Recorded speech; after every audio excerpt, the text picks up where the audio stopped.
Salut tout le monde, je m'appelle Bradley et bienvenue dans cette nouvelle vidéo. Cette vidéo est sponsorisée par une application dont vous m'avez pas mal parlé, l'application Amino. Donc l'Amino K-pop FR est un Amino qui tourne autour de la K-pop. Et je trouve que Amino est génial dans ce sens parce que j'ai beaucoup entendu des gens dire « Ouais, je trouve pas des gens qui sont fans de K-pop comme moi et j'aimerais bien pouvoir partager la K-pop avec d'autres gens. » Et bien en allant sur Amino, vous pourrez rencontrer d'autres fans de K-pop de façon très simple. Vous pourrez répondre à des sondages sur la K-pop, faire des quiz et des défis vraiment super cool. Ce qui va être kiffant, c'est que vous pourrez réellement partager votre passion très facilement. Donc côté social, c'est vraiment bien. Vous pourrez rejoindre plusieurs chats publics pour discuter. Grâce à Amino, tu peux rejoindre une communauté ou créer ton propre Amino. L'application est disponible sur iOS et Android, donc je t'invite à la télécharger. Bien sûr, tous les liens sont dans la description. Enfin bon, aujourd'hui, 4 scandales sur les exos, vidéo que vous m'avez énormément demandé. C'est parti.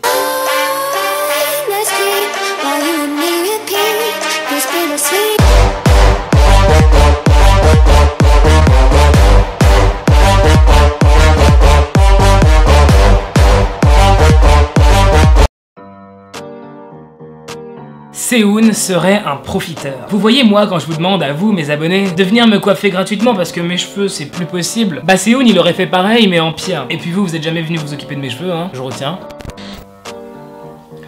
En gros, Sehun aurait liké une photo d'une montre sur Instagram et ses fans lui ont acheté la montre et lui ont offert la montre. Du coup, les anti-fans l'accusent de profiter de ses fans pour avoir ce qu'il veut. Ce qu'ils ont pas l'air de comprendre, c'est que quand t'es idol K-pop, t'as un salaire. Dans une prochaine vidéo, je vous expliquerai que leur salaire n'est pas si fou que ça, mais ils ont largement assez d'argent pour s'acheter ce qu'ils veulent. Donc le traiter de profiteur parce qu'on lui a acheté une montre, je trouve ça un peu beaucoup.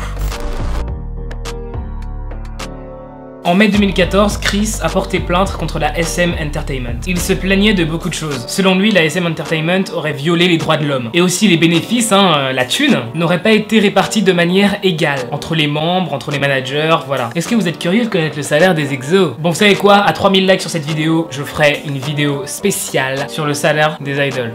Petite technique pour avoir des likes. Non, en vrai, je le ferai vraiment. Peu avant le début du procès Chris versus SM, Luhan, bon, vous voyez de qui je parle. Luhan a aussi porté plainte contre la SM Entertainment pour les mêmes raisons que Chris et a menacé de quitter la SM. Le père de Zitao, donc Zitao qui est un ex-membre des EXO, eh bien son père a dit qu'il était très inquiet au sujet de la santé de son fils et que pour que son fils reste en vie, qu'il soit en bonne santé, il fallait qu'il quitte la SM. Il était très triste de voir l'attitude totalement irresponsable de la SM, qui voulait juste garder ses membres quitte à les voir souffrir. Vous comprenez donc pourquoi je ne porte pas les agences dans mon cœur. Le couple Baekhyun des EXO et Taeyeon des SNSD. SNSD, tu connais les bails.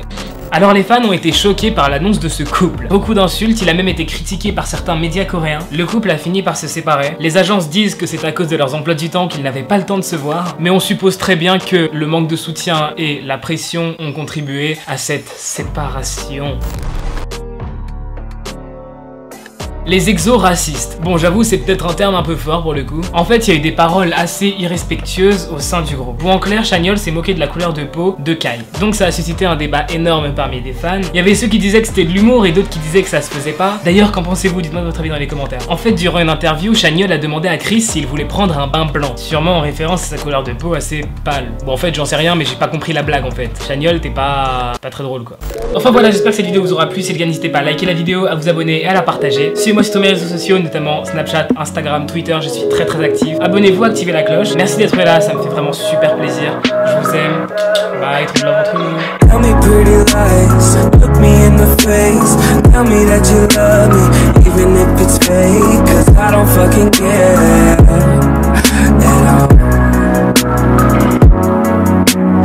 You've been out all night, I don't know where you've been. You're slurring all your words, not making any sense.